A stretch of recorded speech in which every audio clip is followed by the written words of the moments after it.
नमस्कार मित्रांनो. आजची ही बातमी खूपच धक्कादायक आहे. आज रात्री महाराष्ट्रातील तब्बल 12 जिल्ह्यांमध्ये मोठं चक्रीवादळ धडकणार असल्याचा इशारा देण्यात आला आहे. सरकारकडून आणि हवामान खात्याकडून रेड अलर्ट जारी करण्यात आला आहे आणि सर्व नागरिकांना सतर्क राहण्याचे आवाहन करण्यात आले आहे. ही माहिती शेवटपर्यंत नक्की पहा, कारण पुढील काही मिनिटांत आम्ही तुम्हाला सांगणार आहोत कोणते 12 जिल्हे धोक्यात आहेत, किती वेगाने वारे वाहणार आहेत आणि तुम्ही स्वतःचा बचाव कसा करू शकता. मित्रांनो, सध्या अरबी समुद्रात कमी दाबाचा पट्टा तयार झाला आहे, जो पुढील काही तासांत तीव्र चक्रीवादळात रूपांतरित होण्याची शक्यता आहे. हवामान खात्याच्या अंदाजानुसार वाऱ्याचा वेग 100 ते 140 किलोमीटर प्रति तास इतका असू शकतो. यामुळे मोठ्या प्रमाणात पाऊस, विजांचा कडकडाट आणि झाडे कोसळण्याचा धोका आहे. कोणते जिल्हे धोक्यात? सर्वात जास्त धोका असलेले जिल्हे आहेत मुंबई, ठाणे, रायगड, रत्नागिरी, सिंधुदुर्ग, पालघर, पुणे, नाशिक, कोल्हापूर, सातारा, सांगली, अहमदनगर. या सर्व जिल्ह्यांमध्ये प्रशासनाने सतर्कतेचा इशारा दिला आहे. सरकारचा इशारा. मुख्यमंत्री आणि आपत्ती व्यवस्थापन विभागाने स्पष्ट सांगितले आहे, कोणत्याही अफवांवर विश्वास ठेवू नका. तसेच घरातच सुरक्षित रहा.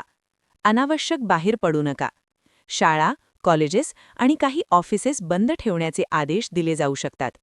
मित्रांनो, आता सर्वात महत्त्वाचा प्रश्न. नेमके कोणते जिल्हे या चक्रीवादळाच्या तडाख्यात येणार आहेत? हवामान खात्याने दिलेल्या माहितीनुसार महाराष्ट्रातील एकूण 12 जिल्ह्यांना हाय अलर्ट देण्यात आला आहे. सर्वात आधी बोलूया मुंबई आणि आसपासच्या भागाबद्दल. मुंबई, ठाणे आणि पालघर या भागांमध्ये अतिवृष्टीसोबतच जोरदार वाऱ्यांचा इशारा देण्यात आला आहे. या ठिकाणी समुद्र खवळलेला असणार आहे, त्यामुळे मच्छीमारांना समुद्रात न जाण्याचा कडक इशारा देण्यात आला आहे. यानंतर येतो रायगड जिल्हा. रायगडमध्ये किनारपट्टी भाग असल्यामुळे इथे चक्रीवादळाचा सर्वाधिक परिणाम होऊ शकतो. रत्नागिरी आणि सिंधुदुर्ग हे दोन्ही जिल्हे कोकण पट्ट्यात येतात आणि या भागात वाऱ्याचा वेग खूप जास्त असण्याची शक्यता आहे. आता वळूया अंतर्गत भागाकडे. पुणे आणि नाशिक जिल्ह्यांमध्ये जोरदार पावसासह विजांचा कडकडाट होऊ शकतो. कोल्हापूर, सातारा आणि सांगली या भागात पूर परिस्थिती निर्माण होण्याचा धोका आहे. तसेच अहमदनगर जिल्ह्यातही मध्यम ते जोरदार पावसाचा इशारा देण्यात आला आहे. मित्रांनो, या सर्व जिल्ह्यांमध्ये प्रशासन पूर्णपणे सतर्क झाले आहे. आपत्ती व्यवस्थापन पथके तयार ठेवण्यात आली आहेत आणि गरज पडल्यास तात्काळ मदत पोहोचवली जाणार आहे. तुम्ही या 12 जिल्ह्यांपैकी कोणत्याही जिल्ह्यात राहत असाल तर कृपया खबरदारी घ्या आणि हा व्हिडिओ तुमच्या मित्रपरिवारासोबत लगेच शेअर करा, कारण माहितीच तुमचा सर्वात मोठा बचाव आहे. मित्रांनो, परिस्थितीची गंभीरता लक्षात घेता राज्य सरकारने आता मोठा निर्णय घेतला आहे. मुख्यमंत्र्यांनी तातडीची बैठक बोलावून सर्व यंत्रणांना हाय अलर्टवर ठेवण्याचे आदेश दिले आहेत. आपत्ती व्यवस्थापन विभाग, पोलीस प्रशासन आणि आरोग्य विभाग हे सर्व विभाग आता 24 तास सज्ज आहेत. सरकारकडून स्पष्टपणे सांगण्यात आलं आहे, कोणत्याही अफवांवर विश्वास ठेवू नका. सोशल मीडियावर फिरणाऱ्या खोट्या बातम्यांपासून सावध रहा. फक्त अधिकृत माहितीवरच विश्वास ठेवा. मित्रांनो, गरज नसताना घराबाहेर पडू नका. विशेषतः रात्रीच्या वेळी परिस्थिती अधिक धोकादायक होऊ शकते. शाळा, कॉलेजेस आणि काही ऑफिसेस तात्पुरते बंद ठेवण्याचा निर्णय घेतला जाऊ शकतो. किनारपट्टी भागात राहणाऱ्या नागरिकांना सुरक्षित ठिकाणी हलवण्याची तयारी सुरू आहे. तसेच एनडीआरएफ आणि एसडीआरएफच्या टीम्स तयार ठेवण्यात आल्या आहेत.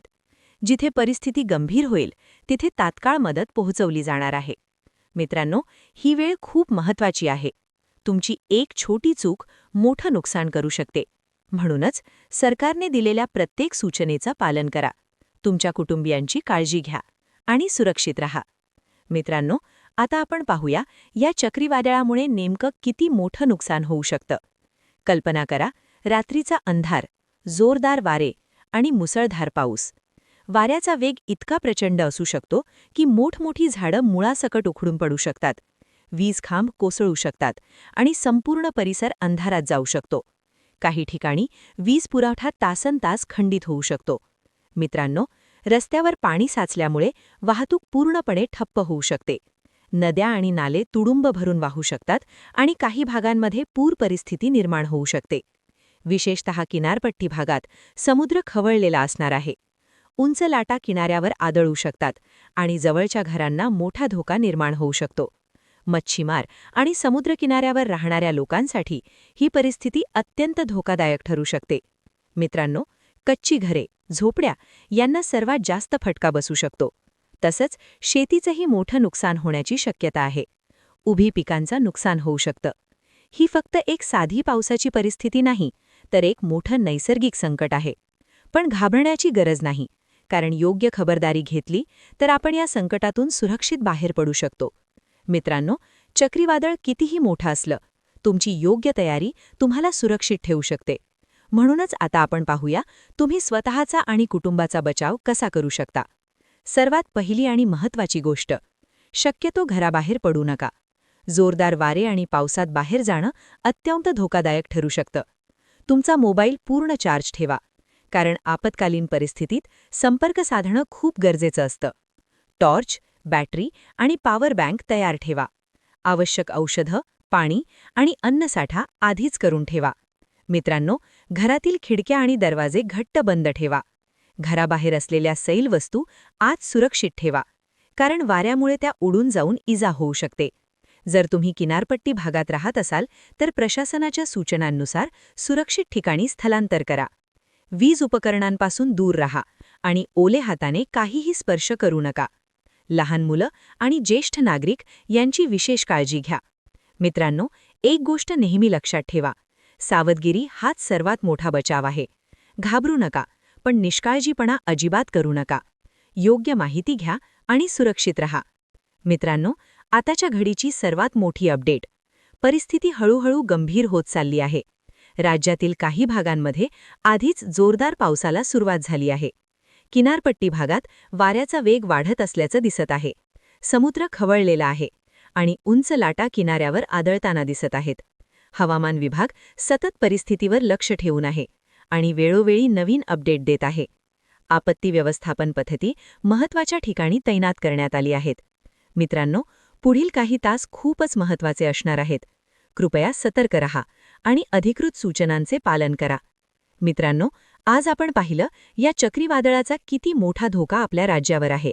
पण लक्षात ठेवा, योग्य माहिती आणि सावधगिरी आपल्याला सुरक्षित ठेवू शकते.